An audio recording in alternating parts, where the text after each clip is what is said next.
আসসালামু আলাইকুম। আমার হাতে দেখতে পাচ্ছেন এটা হচ্ছে পাসপোর্ট, আর এটা হচ্ছে পাসপোর্ট অফিস। ভাই এমন দেশে বসবাস করি রে ভাই, মাঝে মাঝে ঘৃণা হয় কোন দেশে বসবাস করি আমরা।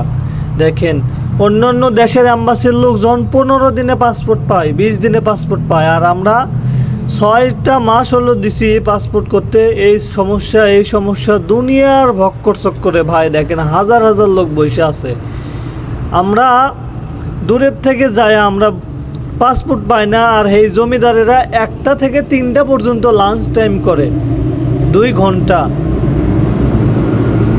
লোকজনের খাওয়া দাওয়ার কোনো সিস্টেম নাই, হোটেল নাই, বাথরুম নাই, কোনো কিছু নাই। লোকজন রাস্তার পর দাঁড়ায়া থাকে ঘন্টার পর ঘন্টা।